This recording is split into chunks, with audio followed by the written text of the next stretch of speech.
Welcome to The Explainer. Today, we're diving into a very old text that has some surprisingly fresh answers about who we are and why we see the world the way we do.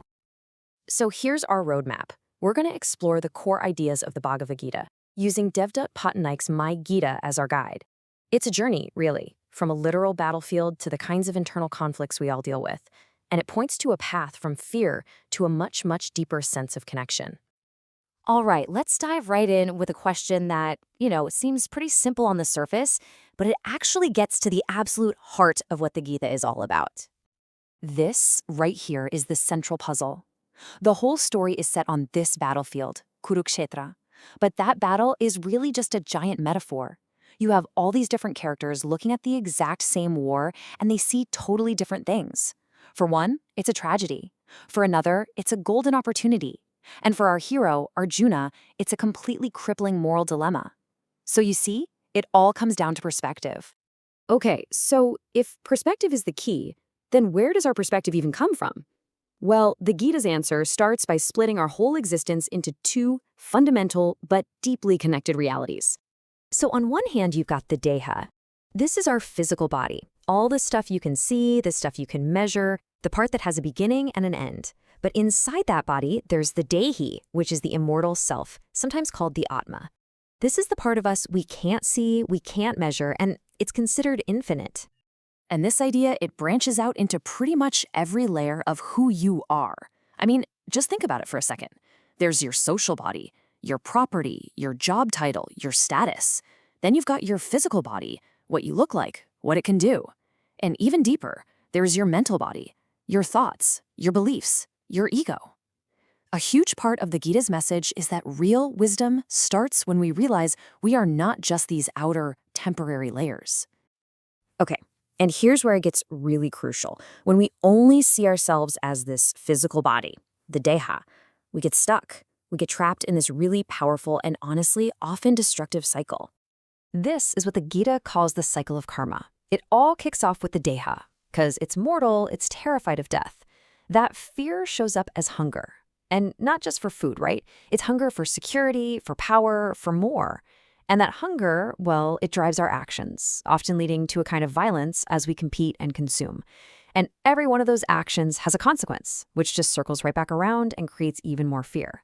And boom, you're locked in the cycle. Now, what's so fascinating is how we as humans interpret this whole thing. In nature, there's no morality here. A big fish eats a small fish to live, that's it. But we come along and we can't help but slap our own stories on top of it. We turn this natural act into a drama with villains and heroes. So what is this? This uniquely human superpower that lets us just invent concepts like hero and villain out of thin air? The Gita has one single powerful word for it.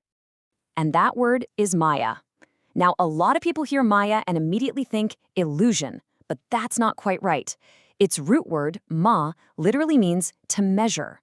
So Maya isn't some grand illusion. It's our incredible, unique human ability to measure the world, to draw lines, to create concepts, and to assign meaning to everything we see. And this slide? This is a perfect example of Maya in action. I mean, think about it. Our imagination is so powerful, it can take a regular physical rock and transform it into a sacred deity, a symbol that is loaded with infinite meaning. And this is so important. For the person who believes, this is not an illusion. It's a reality that we have actively created with our own minds. And this power of Maya, it's not just for creating spiritual ideas. Think about the things we consider the most real parts of our society. Property, justice, the very idea of a nation. None of that stuff actually exists in the natural world, right? A tree doesn't own the land it's on. These are all powerful, shared fictions, stories we've created with our imagination that we all agree to live by. But here's the catch. This incredible ability to measure and create categories, it's a total double-edged sword. Because the moment you measure something, what do? You start comparing. And comparison, well, that naturally leads to hierarchy. This is good, that's better, this is the best. And hierarchy, at the end of the day, is where conflict is born. So, okay, if our own minds, our ability to measure and judge, are the source of all this conflict, is there a way to flip the script, to use our minds differently? The Gita says, absolutely. And this is the path of the yogi. So, the Gita lays out two basic states of mind. First, there's aham. You can think of this as the mind that's all crumpled up by fear, the ego that feels separate, small, and disconnected. But then there's atma. That's the mind when it's uncrumpled. It's the expansive self that feels connected to everything, and because of that, it's fearless. The entire journey of yoga, according to the Gita, is just that. It's the uncrumpling of the mind from the small, frightened aham to the vast, connected atma. And this slide just nails that shift in perspective. You've got the judge on one side, right? A judge uses Maya to chop the world up into little boxes. Good people go here, bad people go there. But the yogi uses their mind to see the whole interconnected picture, to realize that everyone contains a little bit of everything. It's a huge shift from division to inclusion. So really, the path of yoga is about moving from one kind of identity to another. We start with a material identity, which is all about mine versus yours. It's constantly separating and evaluating. The goal is to move to a spiritual identity, one that's rooted in the Atma, in the realization that at our very core, we are the same. And that perspective naturally leads to empathy. Okay, so let's bring this all home. What does this internal shift actually mean for our purpose in the world? How does it change how we live day to day? Well, once you start finding that validation from the inside, from that connected state of Atma, you kind of take your power back. You're no longer scrambling for approval from the outside world to tell you you're worthy. Life just stops being this big competition you have to win, and it becomes something else entirely. Instead, the whole goal of life just shifts. It's not about winning arguments or getting everyone to see things your way.